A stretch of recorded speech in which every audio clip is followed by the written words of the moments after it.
Thank you very much, Mr. Speaker. I rise today to show my support for Economic Action Plan 2013, the Budget Implementation Act. I am pleased to see our government continue to invest in the programs and services that are most important to Canadians.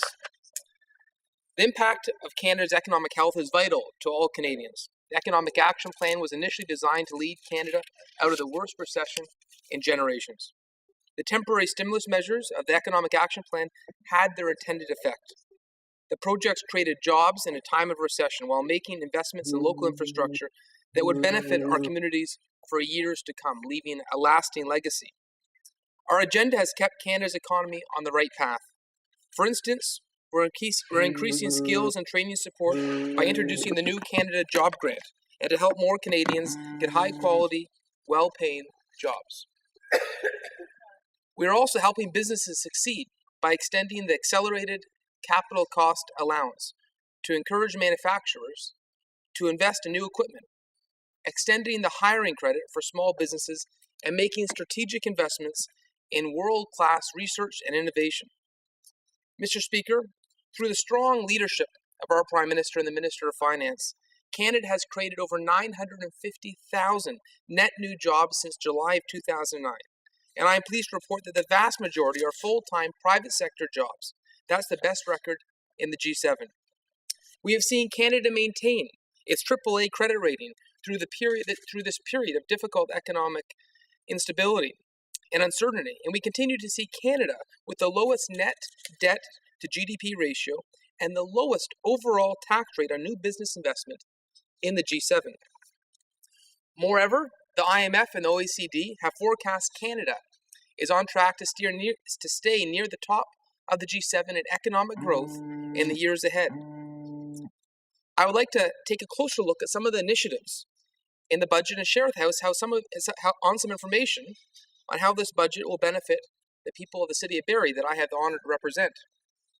Set around Lake Simcoe, Kempfelt Bay, Barrie's waterfront is one of the most beautiful natural assets we have. It's a major boost to tourism across Simcoe County and all around the province. There is no doubt the health of Lake Simcoe is vital to our region and to the people that live in the city of Barrie. Unfortunately, in recent years, the presence of zebra mussels have become an increasingly large threat to the lake's well-being. The growing presence of invasive species has continually posed a problem in Lake Simcoe's waters. Our government has been very committed to making sure that the lake is as healthy as possible. It all started in 2007 when we announced an historic $30 million cleanup fund, a 5-year fund from 2007 to 2012 that was going to deal with some of the concerns over rising phosphorus levels. Rising phosphorus levels result in excessive weed growth with reduction of marine habitat. And this fund was very successful at actually working with stakeholders and reducing the phosphorus levels. In 2013, this fund was extended for another 5 years and an additional $29 million. I would note that historically, Lake Simcoe, the health of Lake Simcoe has been left to local governments. It took a conservative government to finally invest in cleaning up the lake. And I have to say that it was very well received in our region, and the fact that we continue to fund that cleanup has been absolutely terrific. But not just cleaning up the lake, this budget deals with the concern over invasive species, as I've mentioned. They actually allocates an additional $4 million over 3 years to continue against this battle with zebra mussels through the continued enforcement and monitoring of ballast water regulations. Our government's commitment to protecting our natural environment is commendable on many levels. I am pleased to know that younger generations in our region can be confident they will be able to enjoy Lake Simcoe for years to come. In furthering this commitment to protect and sustain our precious waters, our government has paid close attention to the depleting water levels, particularly in the upper Great Lakes, including Georgian Bay. I have heard from many of my constituents in and around Barrie that this is a major concern, especially for cottagers. It's not just people living along Georgian Bay, but it's the incredible amount of people that actually use the water area. And this budget, I was very pleased to see that it addressed the concern of lower water levels. In March 2012, the International Joint Commission received the results of the study of water levels, and it's great to see that this budget commits to work with the IJC on resolutions and recommendations to deal with this growing concern. There are also a few more highlights for Barrie. In our growing city, we have seen the importance of infrastructure in our communities, such as transportation, community centers, and water treatment. Our government's investment in infrastructure in the Barrie area alone has totaled well over $100 million since we were elected in 2006. It makes the city much stronger. It makes it a much better place to attract business. It makes it a healthier place to live. And it's great to see that this current economic action plan enhances that commitment to infrastructure.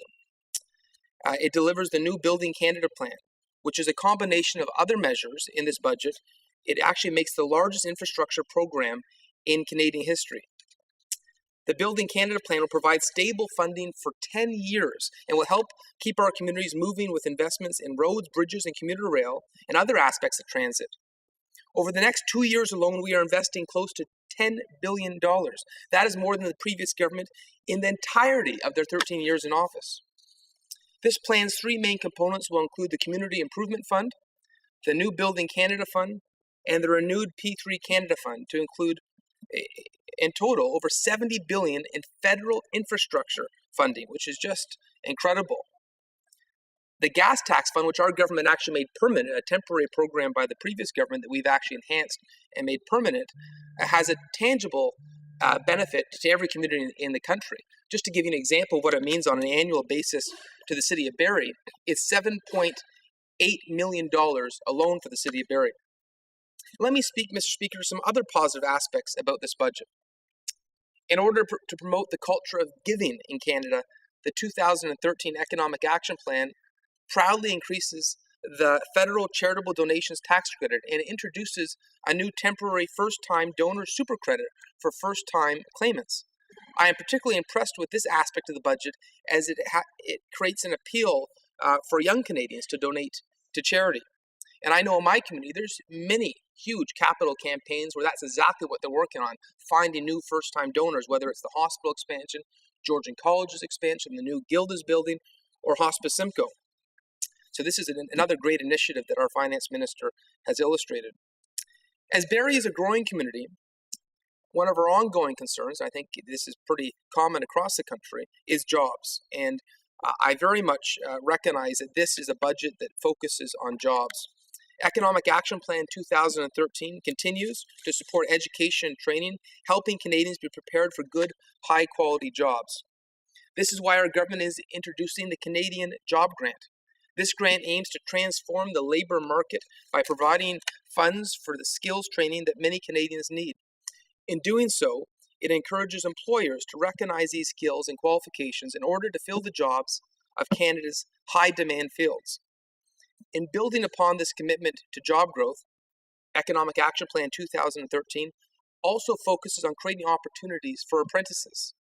Canada is currently facing a shortage of skilled tradespeople that is expected to grow in the future as the population ages. Georgian College in Barrie offers 10 valuable apprenticeship programs alone.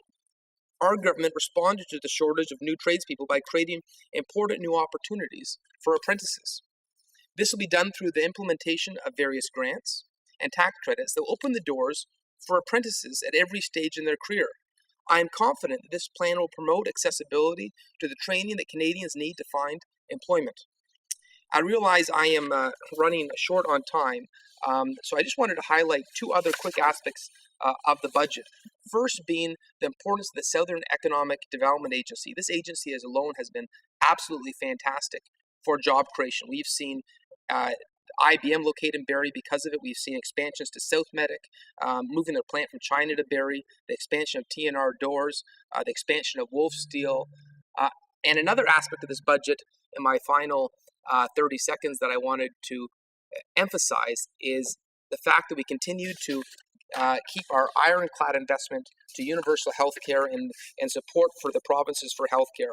to such a point that we are reaching record levels in funding of the Canada Health Transfer. It'll be nearing $40 billion by the end of the decade, which is just an astronomical commitment to something that Canadians tremendously value. But overall, this is a terrific budget for Canadians, and I applaud our Minister of Finance for such a fine job.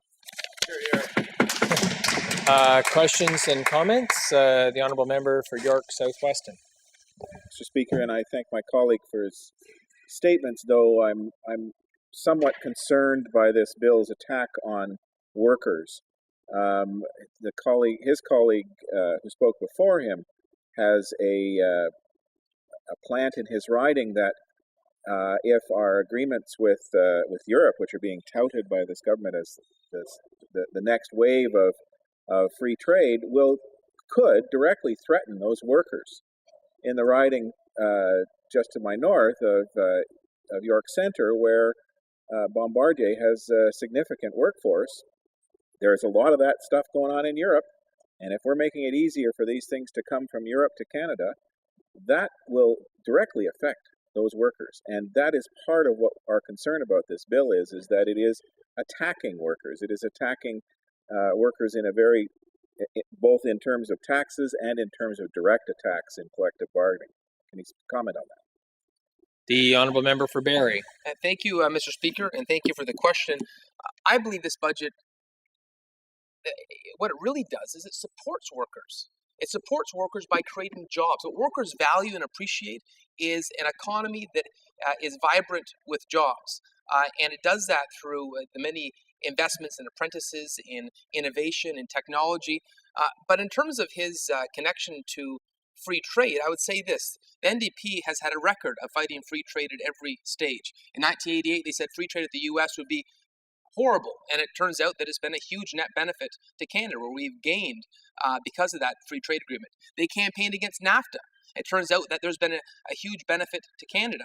The NDP doesn't seem to appreciate the fact that free trade means cheaper goods for consumers and more jobs for Canadians, because we have an industrious workforce that is able to compete with the best abroad. And I am glad that this is a government that recognizes the values of free trade and how it benefits Canada, and history is on our side, because in every trade agreement that we have signed, it's resulted, and every study complements this, a net benefit to Canada. Questions and comments? The Honourable Member for Guelph. Mr. Speaker, interestingly, the member doesn't talk about the taxes that have been raised in this budget. On the eve of the budget, they've talked about tariffs being lowered on certain items and therefore bringing the cost of certain items down that's coming into Canada, which would be a benefit to Canadians. At the same time, without telling us, and it became disclosed afterwards, that they in fact were increasing tariffs on hundreds and hundreds of billions of dollars of other items that they didn't tell us about. Of course, you know, Mr. Speaker, that raising a tariff is designed to keep products out of Canada, provided that those products that we're keeping out are made in Canada. But in this case, from toothbrushes to appliances to school supplies and to bikes, those products aren't being made in Canada. So those products are still going to come in, the tariff's going to have to be paid, and when I was talking to a bicycle retailer in Guelph last week, he said the price of bikes is going up because of that tariff. Would he talk to us, please, about why the nefarious effort to raise hundreds of millions of dollars in taxes borne by the people who can least afford it, including the middle class? The Honourable Member for Barrie. Well, Mr. Speaker, certainly this has been the latest argument by the Liberal Party of Canada that, yes, the government of Canada should subsidize countries like China and subsidize their goods. Certainly that's not an approach that I think is in the best interest of Canadians. In terms of the tariff relief that is offered in this budget, it's a focus on an industry that doesn't really exist in Canada, and that's why we saw the tariff reductions on those goods that represent $76 million, and those are on items like baby clothing, certain sports and athletic equipment, and this will result in lower prices for Canadian families on those specific goods. I would also say about this budget, because we're not using large sums of money to subsidize competitors in China like the Liberal Party has suggested, we're able to invest in things that greatly help Canadians. I think of the budget initiative that put $3 million into the CNIB to help them have a new digital hub to help help Canadians that have lost their vision. This budget has so many little investments like that that are of enormous local impact. So I think overall this is a very measured and very prudent Canadian budget.